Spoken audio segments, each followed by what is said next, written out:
The tape, let's grind. Shut up. The tape.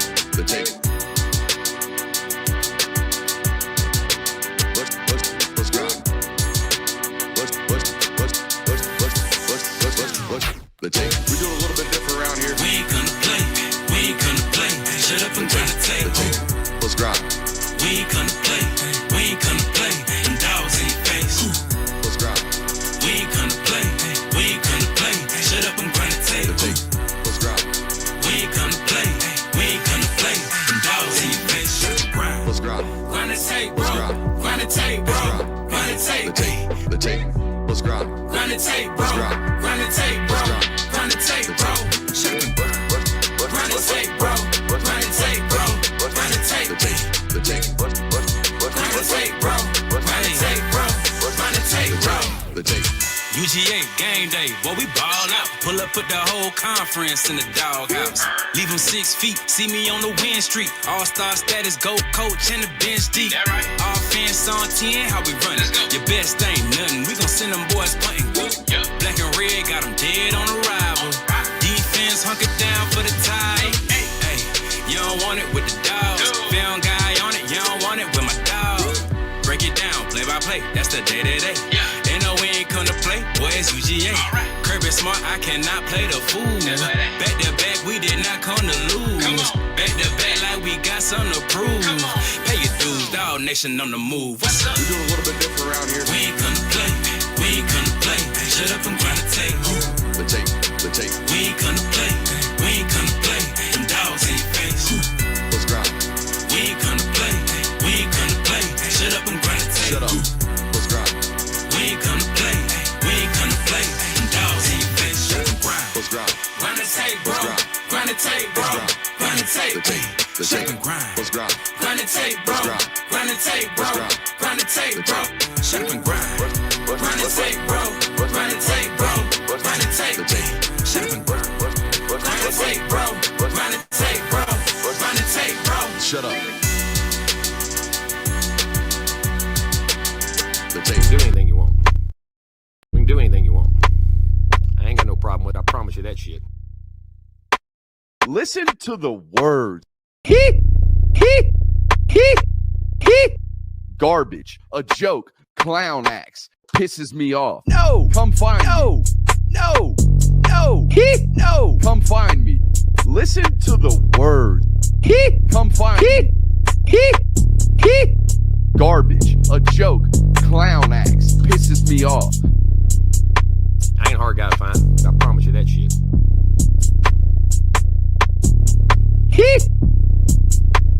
Listen to the words. Garbage, a joke, clown acts, pisses me off. What is up, ladies and gentlemen? Welcome in to the Film Guy Network on a fabulous Monday evening. We got a brand new one tonight. What do you call this? Like a throwback? Well, Nothing But Rants. What is Nothing But Rants? Nothing But Rants is a show where I find topics that I'm oddly passionate about, and I pontificate upon them. These are not hot takes, but rather takes that I'm hot about. It feels good to rip that one off on an intro again. I gave the boys the night off, okay? So we got a solo show kicking it old school right here today. And if you've never seen a solo show, I know that you are new to this network. You have not found us this off season. You found us, you found us this off season. You haven't watched us in season when every Sunday I come on here and do solo shows. Solo shows a little bit different around here. Okay, this is about to be however long. I have no idea. I got 7 pages worth of notes and takes, and we finna fire that ass up for about 90 minutes, I'm going to guess. No breaks, no gimmicks, just takes. Okay, no breaks, all takes. That's what we ought to call this. MBR, no breaks, all takes, maybe. How do we like about that? How do we think about that, chat? But nonetheless, we got a great one going for you guys tonight. Yes, as you can tell, the boys aren't here, but the Transformers are. My boy Carter said, Dad, the uncles aren't here. Got to roll with the Transformers. Autobots, roll out. Here we go. Let's do it. We got a loaded one for you today. Pac-12 made the show notes today. Probably not going to make the actual show notes today. The Pac-12 acting like they coming back. They the WAC-12 right about now. Texas State got added to that joint. Boise State got added to that joint. They the Mountain West pretending to be the Pac-12. for now, little tidbits here. I expect some former Pac-12 teams to actually join that new WAC-12. So it'll look like half smorgasbord Pac-12, WAC-12. That'll come down eventually down the pike. No need to talk about it tonight. We got much more pressing issues, like the fact that Ohio State fans are extremely worried about recruiting tonight. I know they got millions of insiders out there in Columbus, Ohio, but I'm going to speak to you nice and simple tonight. It's pretty simple as to why Ohio State is, quote-unquote, struggling on the recruiting trail with a top 5 class. Okay, we'll talk about that tonight. I have a new scouting theory. Ladies and gentlemen, I am stoked about this one. A brand new scouting theory. You guys know how I am around here. If you watched any portion of the show, I have very unique scouting theories. I have a Nigerian scouting theory, and I have a bow-legged scouting theory.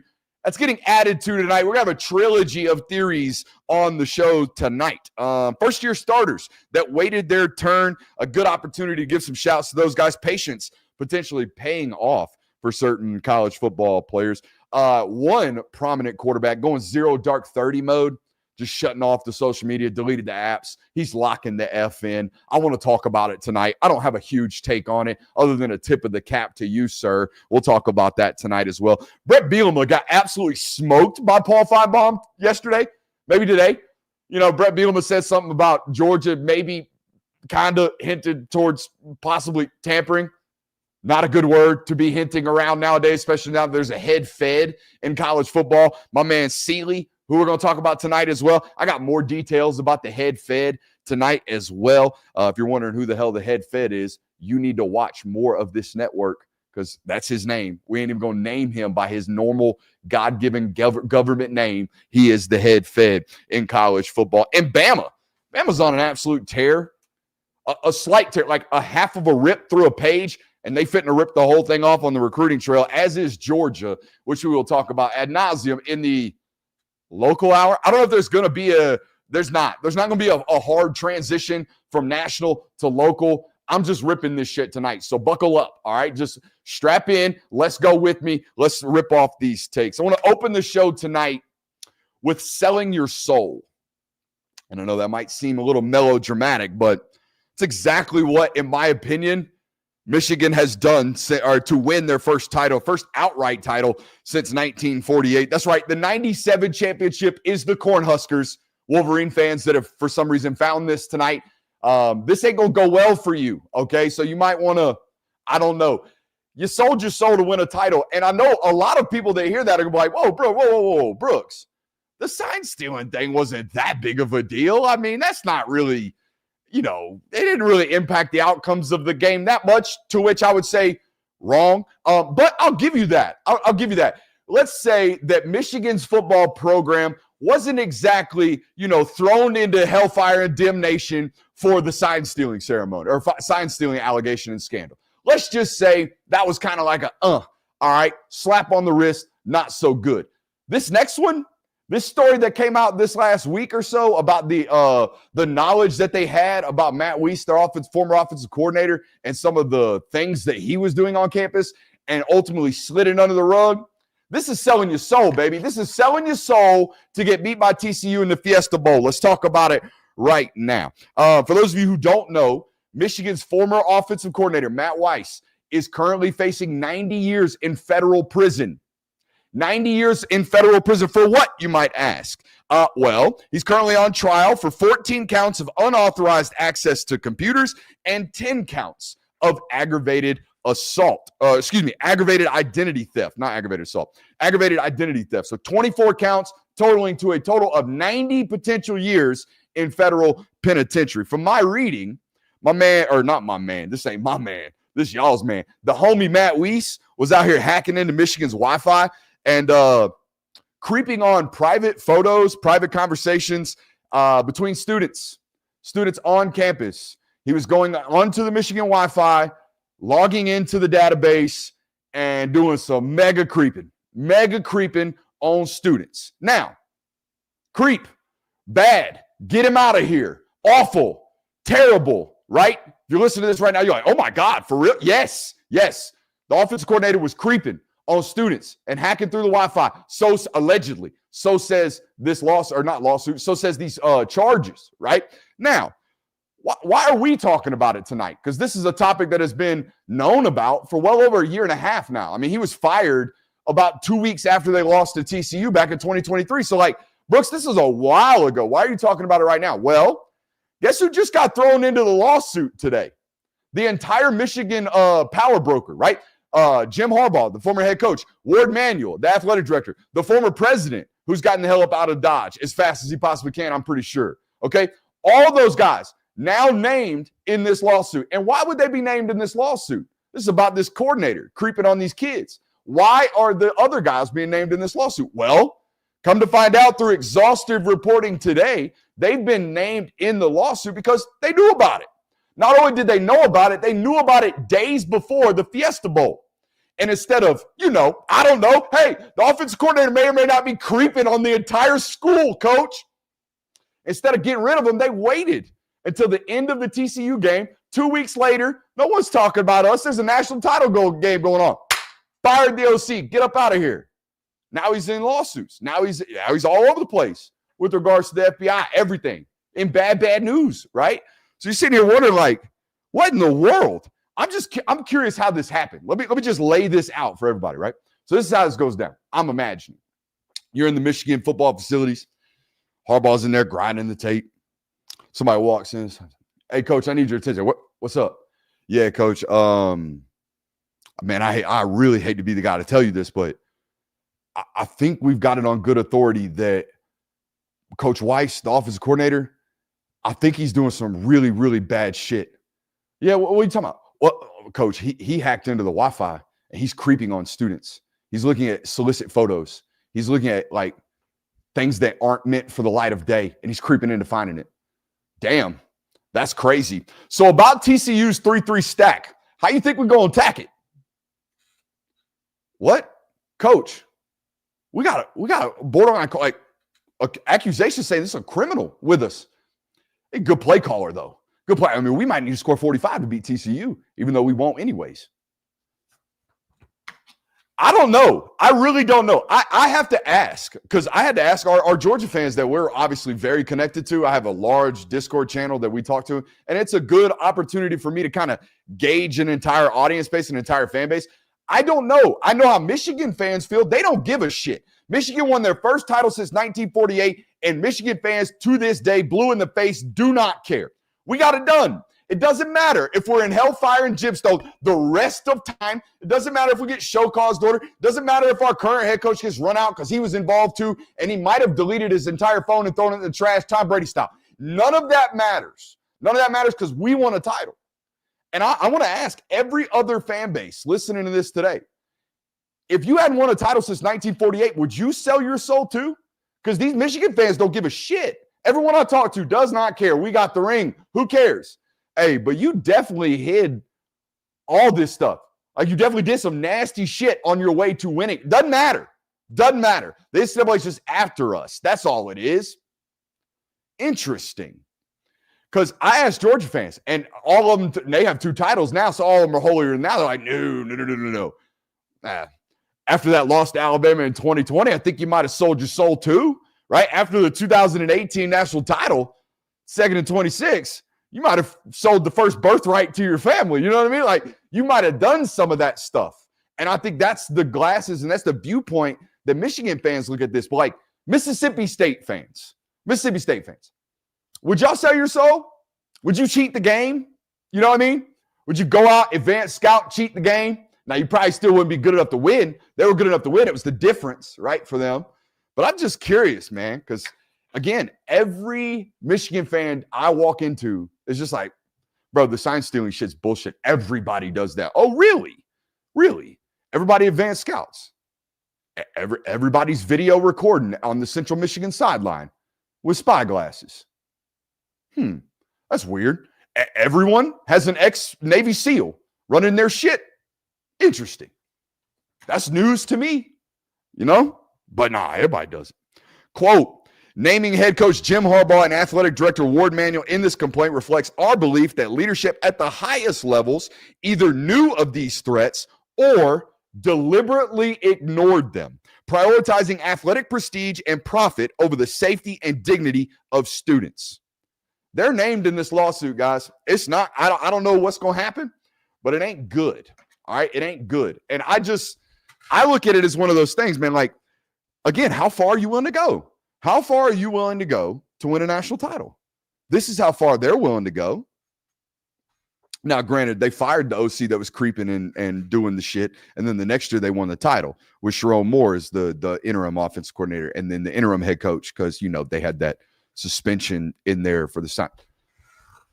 Sold it. Hey, but you got the title. 1948, first time in what? What's that, almost 70 years, 80 years? That's worth it, I would imagine, to most of those people. It's absolutely slammed today, ladies and gentlemen. We got Pac-12. We already talked about it, not really. Ohio State fans worried about recruiting. New scouting theory, like I told you. First-year starters that waited their turn. We got a player going 0 dark 30. It's great stuff on the network tonight. Make sure you're hitting that thumbs up button, like, subscribing, rate, and reviewing. All that good stuff. I'll get to the super subs at the end, ladies and gentlemen. I can't be taking no breaks. I told you, it's all gas and all takes, no breaks. Okay, so load up that super chubs and we'll get them all at the end. We'll go rat-a-tat-tat right after one another, all right? So we'll get that at the end of the show. Make sure you're firing off in that chat. All right, let's stick with the Big Ten. Let's talk about Ohio State fans, or let's talk to you, Ohio State fans, rather. Seems they're a little bit upset because of some quote-unquote misses on the recruiting trail as of late. And there is no doubt, right? Derek Meadows going to Michigan hurts. I would imagine that really hurts because this is school up north, right? And then losing Jet Washington, which I feel like is a loss, losing Jet Washington to Oregon, another kind of like, not great for Ohio State right now. But then again, like you got 19 commits to your top 5 class. So let's halt a little bit on the overreactions of we got to fire football coaches because that's where they're already at. They won a national title last year with arguably like the best defensive line in the playoff, but they want to shit can Larry Johnson already. Look on social media right now. Ohio State fans are ready to fire Larry Johnson. And I would argue they've been ready to fire Larry Johnson for about 2 years now. They think he's getting old. They think he can't recruit. They think he ain't done shit since JT Tuimoloau and Jack Sawyer. That's what they think about my man right now, okay? I don't necessarily believe that. I do believe that he does get counter-recruited because of his age. I do believe that other schools talk to Ohio State recruits and say, that guy might not be there by the time you graduate, right? That happens at every school, that type of counter-recruiting. However, just pump the brakes because I think it's very obvious as to why Ohio State has had a couple of misses this class, and it's simple. It's very, very simple, right? We know House vs. NCAA has passed. There is a rev share model coming about. And I think there are 2 categories of schools right now. There are the schools that think NIL go and the head fed and all these rules ain't about shit. They ain't coming to get me. Don't worry about me. I got ways around this. I'm going to promise everything I've been promising to these kids. I'm going to pay them what I want to pay them. We'll figure out how to do it or however we want to do it. If false promises are required to do so, it doesn't matter. That's school number 1. School number 2 is, let's play by the rules. I think Ohio State very clearly fits into one of those let's play by the rules football programs. They are very clearly trying to get their roster back up underneath the cap. That it's obvious to me. Okay, it's very obvious to me. So when you get into these high battle recruitments, and you'll see it all over Ohio State's forums, all over Ohio State beat reporters, all over social media, you will see that they keep getting outbid, that they keep getting out purchased on the recruiting trail by other schools. And it seems very obvious to me, 2 things. You're trying to get under the cap. 2, you already got an expensive roster. We talked about this a couple weeks ago. Why is USC so able to go out right now and front load some of these contracts? A, because they're front loading it. B, their current roster sucks. Their current roster is 7-5. It's not good. It's not great, right? It's not a top 5 roster. It's not getting paid like a top 5 roster. Guess who just won the national title? Ohio State. Guess whose juniors and seniors are really damn good? Ohio State. Guess whose juniors and seniors and 4s and 5 stars were more than likely signed under the premise of the old there are no rules NIL world? Ohio State. It's very, very obvious to me. It's very, very obvious to me that you can't go out and pay whatever is required for Carter Meadows because you got Caleb Downs on your roster. Hey, let me ask you something, chat. When rev share went down, do you think Caleb Downs just walked in and was like, hey, I know y'all gave me this contract, whatever it is. I know y'all gave me this contract that's like now absurd because I'm like a large portion of the cap and you're really, really hinged and you're kind of really cap stricken. Let me just give you some money back. You think that happened? Hell no.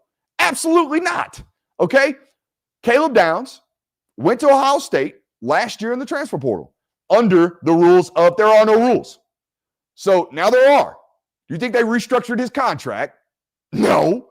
I would have laughed my ass off if I was Caleb's agent and they came to me and said, hey, I know, let's just make up a number. Hey, I know we're paying you $3 million this year and it's all out of NIL money. We're actually going to back that down to 1.5. And now you've got to go out and get $1.5 million worth of marketing. But don't worry, we'll get the deal set up. You just got to go actually do the work. Do you think any agent would look at Ohio State and be like, yeah, it seems fair? No, absolutely not. All right. It's not just Caleb Downs either, right? You think Jeremiah Smith went in there and was like, hey, I'm going to volunteer for a pay cut? If he did, most selfless human being on the planet. I highly doubt he did. So it just seems obvious to me, right? You can't get into these high expensive battles because you're cap stricken right now. And that's good for you. That's good for you. It means you're playing by the rules. I think these other people that are like, Deloitte ain't shit, NIL go ain't shit, they're going to get in trouble. All right, they're going to get in trouble or at least have to reset their roster immediately. You're going to see a massive department from their roster via the transfer portal because they can't make payroll under the cap. All right, so I think it's, it's not necessarily good news for Ohio State right now. But if you're looking at Ohio State, if you're an Ohio State fan, I would look at it like this. We have a top 5 class right now, and we're doing so not out of the bargain bin, but we're doing so after having overpaid a little bit to win a national title last year. You're fine with that. At least you're not doing what Michigan did. You know what I mean? It's just, okay, you miss on Carter Meadows. Why can Michigan go do that? Well, Michigan just lost all their good players over the last 2 years. You still got a good roster. You still got a top 5 roster.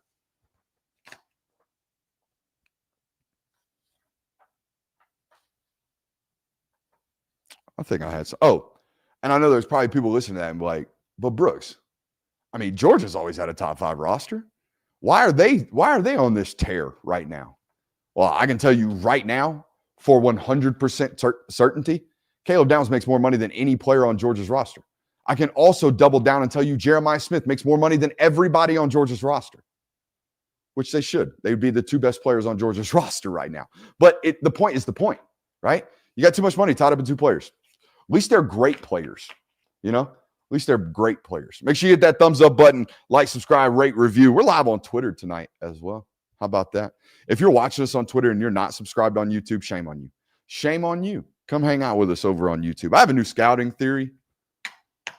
Y'all ready for this one? I have a new scouting theory. So as of right now, I have 2 firmly entrenched scouting theories. Okay. 1, bow-leggeds. Any bow-legged athlete, I'm here for. Okay. Herschel Walker, bow-legged. Bo Jackson, bow-legged. LeBron James, bow-legged. Caleb Downs, bow-legged. I'm a bow-legged fiend. Okay. When it comes to athleticism, if you're naturally bow-legged, you're naturally stronger than the rest of us in terms of on-field play. You are never, ever in bad positioning. Here's why. This is why I built this studio as well, by the way, because I am ADD as shit. All right, when we teach squatting, all right, when we get under, or any type of lower body movement, all right, when we get under a squat rack, the first thing we do is bend our knees out. Bend our knees back or out and shift our butt back, right? That is a strong body positioning. Now, how about this? What if God just made us like that, baby?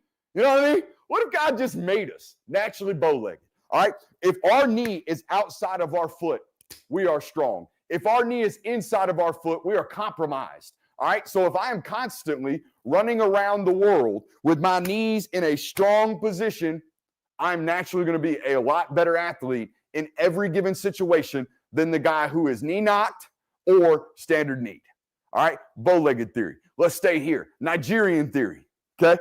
Every Nigerian athlete I've ever covered looks at a 45-pound weight and puts muscle mass on. It don't even matter. It's something about the genetic gene pool, which is repetitive. Something about the gene pool, they just swell up. They put muscle mass on way faster and way better than everybody else. And I don't know why. I really don't know why. And they're twitchier athletes too. All of them. From Aziz Ojulari, I'm running out of Nigerian names in my head right now because I'm doing this freelance. But y'all get what I'm saying. There's a lot of great Nigerian edge rushers in particular, right? Edge rushers in particular. There's a lot of them right now, not just in the college ranks, but also in the pro ranks as well, okay? Joseph Jonah Jones, yeah, Georgia's got like 12 of them because, you know, Chidera Uzodiribe, Nigerian. You got it. I mean, you was right there with me. Too much energy tonight. Is there such a thing? So here's the new one. Those are the first two. Here's a new one. And this one ain't mine. This one was actually given to me by an NFL offensive coordinator. You guys know, if you've watched us this offseason, I went on what we call around here a football pilgrimage, okay? I expressed my want to continue to further, as Preston Carey just commits to Georgia. Good God, they're hot. I've been going on a football pilgrimage, right? Trying to learn as much football as humanly possible while I'm, in the offseason, while I have time to go visit schools. I went to several Division I schools, spent multiple days with their football program during spring practice, watch practice, sit in offensive line meetings, sit in DB meetings, sit in quarterback meetings, sit in team meetings, sit in coaching meetings, right? Go to weight train, see what they're doing there, right? Just absorbing myself in football because it's been a while since I've been in it. So that's what I did this offseason. And I've been lucky enough, or this program has been lucky enough, rather, to continue to grow. And when that happens, our connection pool continues to grow. As I elevate, as this channel elevates, the people that are connected to us elevate as well. So I actually got an opportunity to spend about an hour and a half with an NFL offensive coordinator, just picking his brain, man, just saying like, hey, what's going on? How do you see the game, right? When you're evaluating a quarterback, how do you evaluate a quarterback? All right. When you're watching tape, what are you looking at? So we spent about 90 minutes watching one particular SEC quarterback. I was asking him about just like, he kept talking about what was the trajectory on the ball, kept talking about the importance of trajectory on the ball, getting air on the ball. Okay. And it's another way of saying being able to layer the football, right? But that's what he was talking about. And I stopped him. I said, you keep talking about changing trajectories. Okay. How do you go about evaluating that? And he told me, he said, the first thing I ever do with any type of quarterback prospect during the in-person evaluation is after practice, we'll go play horse and we'll go shoot hoops. If you are a good shooter, you can throw the football. That was his theory. If you're a quarterback who can shoot, you've got a natural ability to layer the football. And I started thinking about it. Like Joe Burrow, lights out shooter. CJ Stroud literally shoots a basketball in pregame. Tom Brady, all over the internet, just jump shot, wet, just crazy shooter. Kyler Murray, great shooter. Cam Ward, an elite shooter. For you people who have watched this network for a long time, say what you want about Carson Beck. That dude's a great thrower of the football. It might be just quote unquote limited as an elevator, right? Might be limited as a playmaker, but there's few better throwers of the football in shorts and t-shirts than that guy. All right. So like, what is that? What is that theory? Where's that come from? And I got to thinking, man, like shooting a basketball is taking your dominant hand, flicking your wrist, and getting the ball to create an arc and go to a designated spot. What's that sound like? That sounds like playing quarterback. That sounds exactly like playing quarterback. So I thought that was insane, man. That was brilliant. The way that he talked about that and talked about layering footballs. I love that.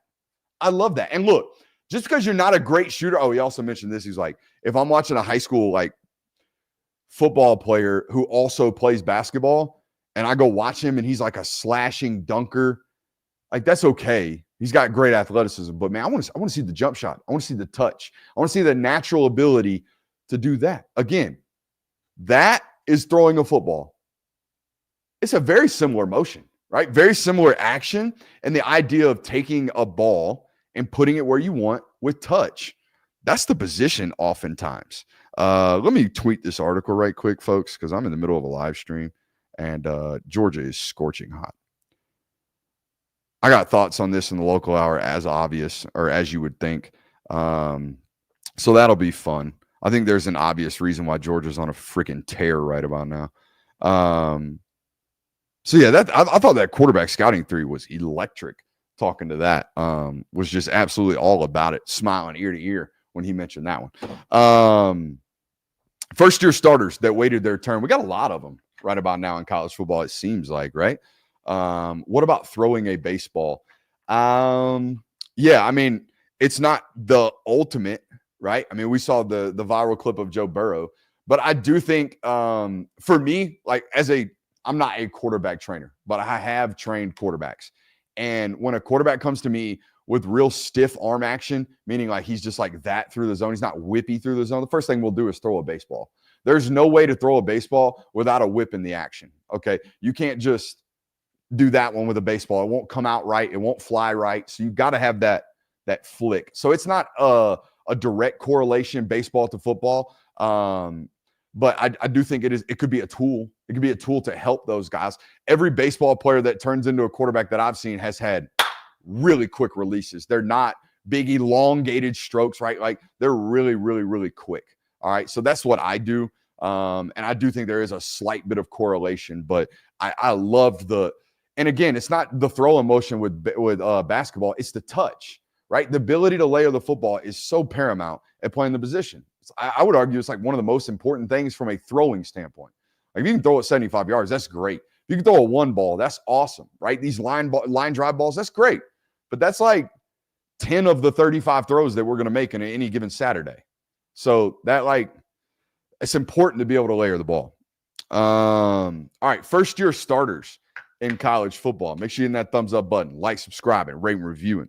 First year starters at the quarterback position, man, that have waited their turn. I think it's an interesting thing to kind of study, especially in the portal era, right? I think we had two prominent examples last year of guys who have waited their turn to get their starting opportunity. Garrett Nussmeier and obviously Cade Klubnik, right? I think a lot of people forget last year was Cade's first year starting, if my memory serves me correct, but waited his turn. And what a terrible toss.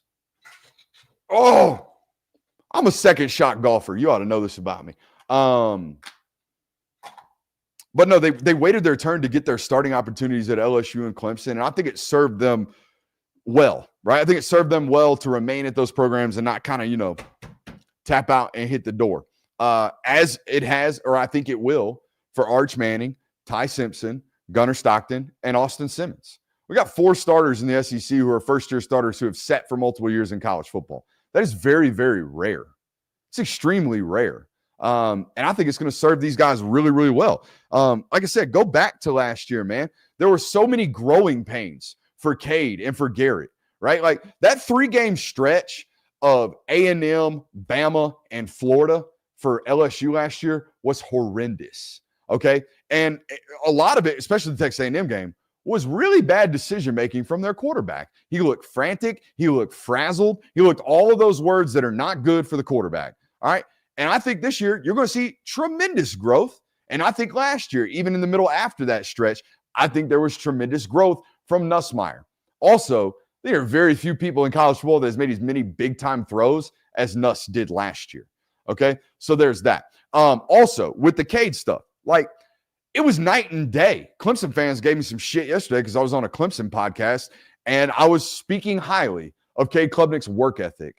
And they were in the comments saying, yo, this dude cooked Cade last September after he looked terrible against Georgia. Whoa, I know, insane. It's insane to say, I understand why there's been tremendous growth. Watch him against Georgia. Watch him against Texas. First game, last game. Tell me those aren't two completely different football players. Now, how does that happen? How does that happen unless you are very meticulous about your growth? Unless you're a grinder, right? Unless you're always looking to improve, which is exactly the observation I made about Cade last week that we went viral for a couple weeks ago, right? It's the same exact thing. I expect to see growth from these football players. I expect to see growing pains from these football players. I expect to see Ty Simpson make really bad mistakes early in the year that he does not make moving forward, right? I expect to see Gunnar Stockton, like he did against Texas, make absolutely dumbass decisions every once in a while. But you got to live with that. You got to take those lickings and continue to grow. What also tells me that these guys like Austin Simmons are going to be the type to stick it out and want to continue to grow, it's because they've already done it, right? They've stuck it out at their program and continued to do it. There you go. So like there is an inherent value about wanting to ride things out, wanting to stick it out, being diligent enough to say, no, my time, I'm not ready right now. So it's not my time, right? I will be ready. And when it's my time, I'll go through my own growing pains. I think I expect to see, like I said, moments of, ooh, ew. And then at the end of the year, we don't see as many of those from these types of football players. These other, like, how many times have you seen the guy who didn't play at school A transfer, become the first-year starter at school B, and it just not go well? There are far more examples of that than what we're talking about. Guys waiting 2 or 3 years and then just being duds? Like, that doesn't happen very often. I don't expect it to happen with either of these 4 football players either. And I don't know how you guys feel. I feel as if I want these kids to, or young men, I want these men to have a successful story. I want patience, and I want, what do you call it, loyalty. I know it sounds cliche and it sounds stupid and silly nowadays, but like, I want that stuff to be rewarded. I want guys who have waited their turn, and when it is their turn, the football gods bless them. I hope that happens for all these guys, not just quarterbacks. I hope it happens for all these young players that are like, you know what? Nah, that guy in front of me is indeed better. He's better. Because that type of self-awareness, man, that type of self-awareness is needed in this world in general. Like, so many people lack self-awareness nowadays, myself included sometimes. But man, I want to see these guys succeed. I absolutely want to see these guys succeed. We got a 0 dark 30 mode going on. Now, I don't know if y'all, that's a movie, right? That's a movie. It's a good one. I think it's the one about taking down bin Laden. But I joke about 0 dark 30 because I, at one time in my life, was a very dedicated LeBron James fan. Judge me if you want. I've since removed my childish love. Okay. But I was at one time a LeBron James fan. And my favorite thing when I was a LeBron James fan was at the start of playoffs when my man would hit the black screen on Instagram, 0 dark 30. He locking the fuck in. That man locking the fuck in. He finna go win a chip. John Mateer's gone 0 dark 30. John Mateer, Oklahoma starting quarterback, done with Twitter, done with social media. He's deleted the apps. He's uninstalled them from his phone. Now, I don't have a take. I really don't. But good on you. Good on you, because I, for one, am addicted to updating the Twitter machine. Okay, so shout out to John Mateer from the ear, deleting the Twitter machine, because I damn sure couldn't do it. I got more details. On the head fed. I got more details on the head fed. Now, who is the head fed? Brian Seeley. Now, Brian Seeley is the commissioner of college football. It's not his title, but that's what he is. Okay, so get ready to hate Brian Sweeney. Okay, or Brian Seeley. Get ready to hate him, all of you. All you rule breakers, all you line steppers, all of you. Get ready to hate Brian Seeley, because this is the head fed. This is the man that they going to pay you to go get after, all right? Or going to get you to go after you. Name. Let's run this down like a dating profile. How about that? All right, name. Brian Seeley. Previous occupation. Decade of rebuilding and overseeing their league investigations department with the Major League Baseball, which handled high-profile issues such as gambling, sexual misconduct, and sign-stealing allegations on his watch. Damn. Is he going to be residing to just Michigan? That's interesting. He's going to be busy. Prior to that, he was a federal prosecutor. Now, if you were looking into Mr. Seeley, you'd be like, hey, what about education, Brooks? What kind of degrees does my man have? My man's got law degrees from both Princeton and Harvard. Now, I wonder, does that like remove the pretentiousness from both if you have both? You know, if you're a Harvard grad, you're like, I'm a Harvard grad, I'm better than you. If you're a Princeton grad, you're like, I'm third best in this world. If you get both, are you just like a normal level-headed dude? Does it like cancel one another out? That's my first question. Let's continue. 2 law degrees, Princeton, Harvard, not bad. Sounds like from the research that I did on him, yes, this is the man who went after Ohtani, by the way, which I got my own theories. I mean, I don't know about you guys, but I don't think Major League Baseball is going to, blackball or Pete Rose, their best prospect and most worldly known baseball player in, I don't know, 100 years. Maybe not 100 years, maybe 30 years since Ichiro came into the scene. Like, this is the most world famous baseball player we've had in 25 years. So if you think the interpreter was out here gambling $30 million of Shohei Ohtani's money, I got something to sell you. So anyways, this is the guy who has been handling all the investigations with Major League Baseball for a long time. You already know that. I've told you about that. He's Tony Petitti's buddy. The other thing that I learned about reading this article that came out on ESPN today, I believe it was that this guy basically showed brief interest in this college football commissioner role. They had one meeting with him, and it was it. He walked into it. It wasn't even an in-person meeting. He walked into a Zoom and had everybody, all Power 4 commissioners being like, yo, who is that? We need to hire that guy. So he impressed 4 really impressive people. And I think that's actually what Jim Phillips connoted. He was like, we had this guy in an in-person meeting after the Zoom, and he commanded the room in a room full of room commanders. You know what I mean? Like, you walk in and you got people looking to you and asking you questions about their business, and you just showed up. That was the kind of immediate impression my man Head Fed put on the Power 4 commissioners. So that's who he is. That's what he is finna do. And I'm going to let you know, ain't nobody going to be happy about this one. Now, I did think when this first came out that NIL Go, and which is Deloitte, and the Head Fed was going to be out here ruling with an iron fist to kind of set the standard. Like, don't be messing with me. Don't tread on me, little snake style. Okay. I thought that was going to be his kind of like opening introduction to college football. Like, oh, you think I'm sweet? No, this shit ain't sweet. I'm coming after you. I thought that's what the initial tone was going to be. Apparently not. Apparently he going to kind of sit back, purview the land, and then figure out what he's going to do.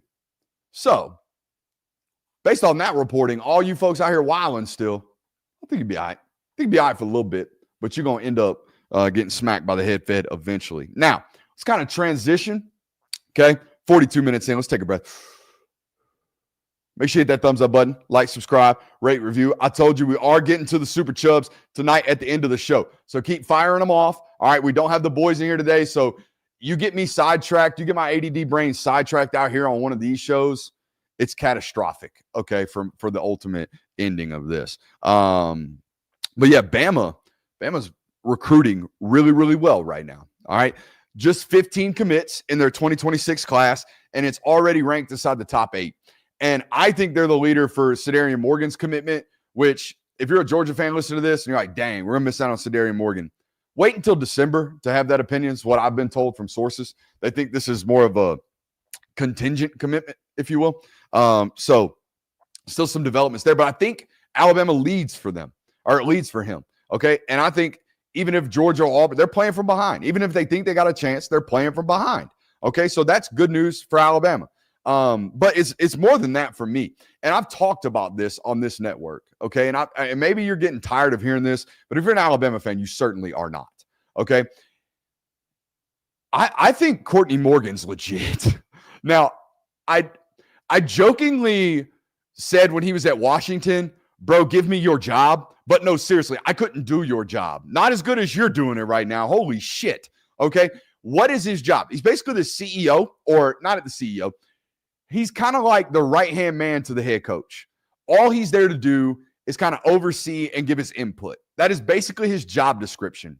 But what I have come to learn, based off him being in my area now and having bumped into this and having had conversations with people who know this guy now, this dude's elite. All right. And he's not just like a really good relationship builder, but he clearly has a recruiting strategy in terms of identification of talent that is far superior, not far, it is superior to what we got going on over here. You know how I know? Guys, it took until February of this year for Georgia to be like, damn, that Jordan Edmonds might be the best player in the state, not named Tyler Atkinson. We might want to do something about that. He was already an Alabama commit. It took until this spring for Georgia to be like, you know what? We need to really, really try hard to flip Chris Booker. Alabama had that kid committed last fall. How are they coming over here, identifying talent that they must take prior to you? Now, look, Georgia's fine. Georgia's fine. It's not a panic thing. It's more of a, damn, tip of the cap, boys. Y'all doing some shit. Y'all doing something that's right. Okay, y'all doing something that's right. And I don't know what it is other than early identification practices. Okay, I think that's what it is. And they're great at it, man. They're really, really good at it. Obviously, they landed Xavier Griffin, which, like, dude, I'm going to tell you right now, I don't think there was ever a moment where I thought Xavier Griffin was going to Georgia. I didn't. Now, other insiders might have, but I did not. I don't think I just gave you credit, so I'm going to give you my honest opinion without treading on it and being a little sissy. I'm going to tell you, I don't think Xavier Griffin is a 5-star. I think he's a 5-star at talent, but nothing from what my in-person evaluation of him tells me he's a bona fide, that guy's going to be a first-rounder. Yeah, he's 6'4", he's 225. He's a supreme athlete. Might be the best athlete, pound for pound, in this state. Shorts, T-shirt, beautiful. But you go watch the highlight tape. Not even the in-person eval. Go watch the highlight tape, Bama fans. Show me a big hit. Show me a hit where he's got somebody with the screws, uncoils his hips, and makes everybody go, ooh. Show me one. I've watched Xavier Griffin for 4 years now, going on 3.5, going on 4 years, okay? He's been playing at Gainesville for a long time. Transferred over from the state of Alabama, hence the Alabama commitment. The whole family's Bama guys and gals. But anyways, the whole highlight tape is him running people down. And he's great at it. He's awesome at it. But there is a lack of, like, killer instinct, in my opinion, for somebody who we think is going to play in the box. Now, if you tell me he's going to be a situational pass rusher, I'm here for it. I think he's going to bend the edge and get after guys. I don't think you have to be that absolute just freak. I'm a violent human being with between the whistles type of guy if you're just a pass rusher. But if you're going to play edge on first down, you better. If you're going to play linebacker on first down, you better. You better find that. So that's something he's going to have to find, in my opinion, when he gets to college. That being said, all of the ability in the world, in terms of a lump of clay, there's not a higher ceiling right now on the defensive side of the football. Maybe Jet Washington, but this one's an elite prospect, but he's not elite right now, in my opinion. Okay, when we're talking about what's available at linebacker in this state in 2026, Tyler Atkinson, Xavier Griffin, in my opinion, as an off-ball linebacker. Now, I would also argue that if we just said, hey, both of you have to rush the edge this year, I bet Tyler Atkinson gets more sacks because the dude is developed as a pass rusher. He's got hand fighting skills. He can bend corners. He can do everything, right? So I just think there's room to grow there for him. So now, what does it mean for Georgia? The idea that this Cedarian Morgan guy came in here and grabbed 3 guys from the state, 2 of which you were really, really heavy on. I know Georgia tried to flip Chris Booker. I know. They told me we're going to push. We love him. We're going to get after him.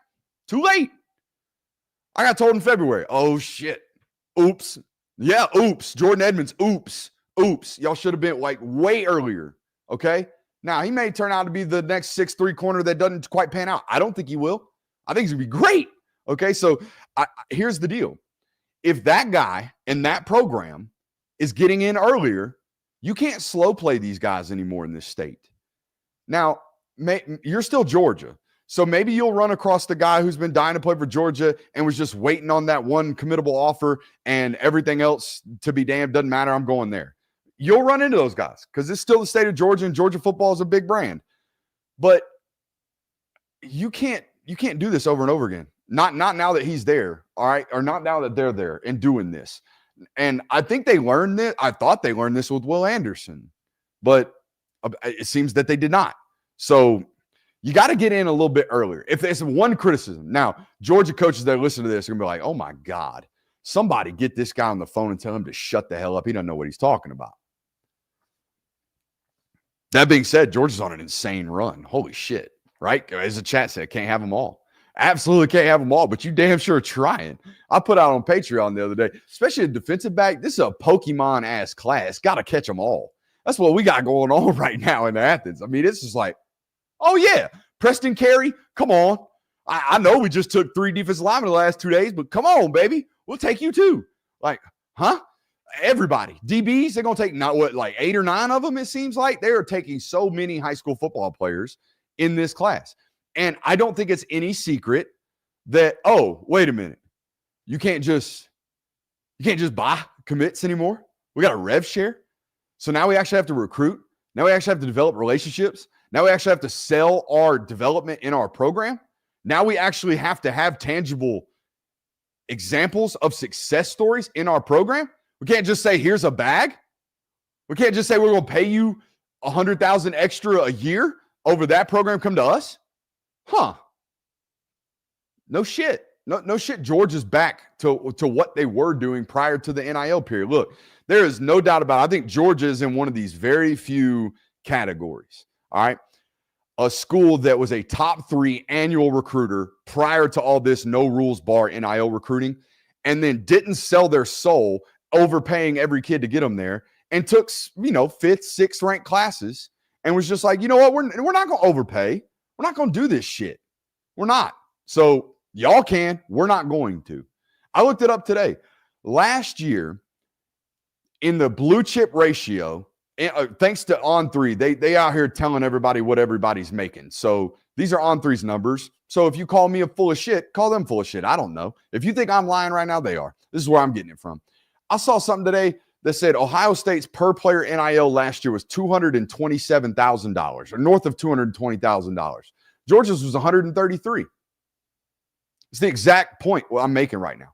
Georgia did not go out here during the NIL era and spend buku money. They spent reasonable money, and they would give, certain players like KJ Bolden, they would give them a sweetener, right? Oh, you want to go to Florida State? That's fine. Come here. And we'll give you a little bit extra than we normally do, right? And now we're back to sanctioned recruiting. We're back to, oh, so you can't just pay for play. Oh, you actually have to develop relationships. Yeah. Georgia just rattled off 16 commits in 30 days.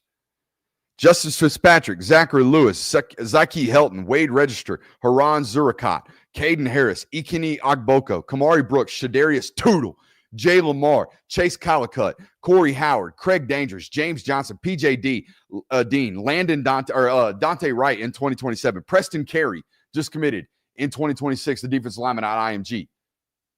It was no secret. And I think we told you about this. I think there were 2 programs that were going to come back like wildfire the moment there was not come back because they didn't disappear. But from a recruiting standpoint, these guys are going to get back on top the moment all this crazy shit ends. Clemson, Georgia. Clemson, Georgia. Ohio State will get back to that once they balance their salary cap. Okay? Because they were one of these programs that everybody knew if Ohio State got involved, price just went up. There's no secrets about this over the last several years of college football recruiting. And if you don't believe me, you just didn't want to believe, right? Like Miami fans. They just don't want to believe that they were out here overpaying for certain players. They don't want to believe it, even though the whole entire industry is telling you, right? The Ohio State fans didn't want to believe it. Well, now they're kind of like, oh, well, we don't have it. Well, why? Why don't you have money? Well, because your current roster is too expensive. Seems obvious. I think the only miss in this run for Georgia was Malachi Lee and a flip of Vance Spafford. This PJ Dean thing got a little scary towards the end. I'm not going to lie to you. South Carolina was – should I? All right. I'm going to do it. Here's what happened with the PJ Dean thing from what I've been told. Georgia was the leader. South Carolina got involved with some, hey, buddy, I don't know if you're going to play over there. I mean, look at their roster, PJ. I don't think you're going to play there anytime soon. You can play for us right now. I don't know if you're good enough to play right there right now at Georgia, so come play for us.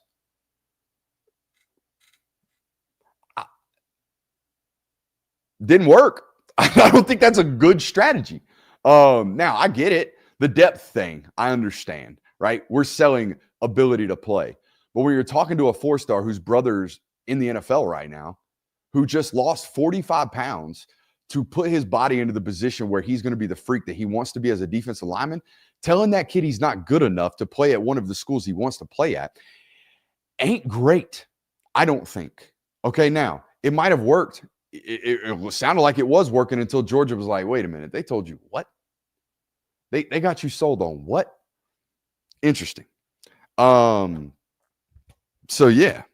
Holy shit, what a month. Now, we would be watching film right about now, but I ain't got the homies in here today, so we ain't got no film. So let's go to these super chubs and see what folks is hollering about. Shout out Smooth in the chat. Let's go over here to these starred right here. Kirby Smart out here stepping on necks. To hell with your favorite team. Go Dogs. That's a great way to spend $20 on this here network. Texas runs the SEC, Brooks.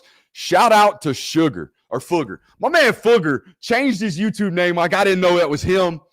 Texas beat 62. No, sir. You're Fooger for sure. You're Fooger for sure. You hopped up in my Twitter mentions today, Fooger. Get out of here. Change your YouTube name back, you fraud. If it's not you, I'm sorry, but I'm not sorry. Let's holler at Rudes right quick. Brooks eats his wings like the prosecutor drinks coffee. Pink's out. I don't think so. I don't think so.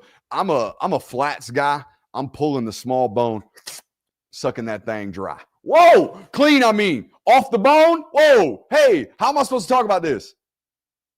Chat's going to eat that one up. Ooh, that was unfortunate. A lot of comments about the weight loss from yours truly. Yeah, this is cool. So I weighed in the 220 ranges today, 229 pounds. I cracked 230 for the first time since I was 13 years old today. How am I doing it? You might be asking. Diet. I am a person who, since I was about 8 years old, has worked out multiple times a week to no avail. I've always struggled with my weight. Always, always, always. Now I don't. And it's all diet. It's all diet. And if you want to figure out what your diet is, just go baseline, go Whole Foods, go whatever, and eat a very consistent diet. Eat like a dog. Okay. You know how you feed your dog? You feed your dog every day, the same time, the same shit. And guess what? Your dog don't have overweight problems unless you overfeed them. But that dog eats like a dog. You need to eat like a dog. You don't need to eat because you want to eat. You don't need to eat because it tastes good. You need to eat because it's fuel. That's all it is. And it took me a long time to figure that out. And I'm there. So yeah, that's all I got for you on that one. But other than that, we're good. I got to take a peek at this chat and see how that went over. Let's show some love to Roman Black, longtime fan of the show, and he is pulling a 20-hour day and is still at the show. Let's go, baby. Let's go. Shout out to my man Roman Black 5640. Roman, let me tell you something, buddy. I used to work construction, road construction. Okay, all them people that put the barrels out on the road that you flip off when you drive by them because you think they ain't working. That was me for about 10 years, from 16 to 26 until I could quit my day job talking football for a living. That's what I did. And I will never forget pulling a 30-hour shift. I know it sounds insane. Pulling a 30-hour shift because the concrete truck broke down. All right. Or not the concrete truck, the screed machine. Our screed machine on a latex overlay broke down. And no, it wasn't that. It was the hydro machines broke down. Because the hydro demolition machines broke down. So we had to hand hammer the entire bridge. Not a good one. Not a good one. Not great. Okay. But you know what, Roman? Shout out to you, brother. Shout out to all the blue collar workers that get up every day knowing that they don't necessarily want to do something, but they go do it. I just tell my son this all the time. It's like, that's not to be somebody who's labeled a sexist or anything like that, but I think that is being a man, doing things you don't want to do. I think it's part of being a human, honestly, being an adult, being a successful adult, doing things you don't want to do consistently. That's kind of the key. So shout out to you, man. I know you don't want to be working 20-hour shifts, but good on you, man. Good on you. Weezy says, give a month away. We definitely will. Holler at me, email me, do whatever. We'll get that free sub out as soon as possible. Where is AI at tonight? Everybody's slacking. Everybody absolutely slacking, except for Christian and Jonathan. They got the night off. All right. I think I'm good. That was almost an hour. Appreciate you guys for being here. I know if you feel like you got shorted on the local hour, I apologize. That would have been much, much longer. Like I said, had we had tape, had the ability to watch tape. And I could probably sit here and go over there and figure it out, but I just think it'd be clunky and a problem. So I think for now, Georgia has to hold off until July 12th. The Derek Cooper pushback commitment date, not good news. Okay, not good news at all. Appreciate you guys for being here. I love you. I think we're going to take the rest of the week off. Okay. Happy July 4th to you guys. Drink some cold beer for me. Okay. And that's it. I appreciate y'all for being here. Make sure you hit that thumbs up button on your way out. Love you. Bye.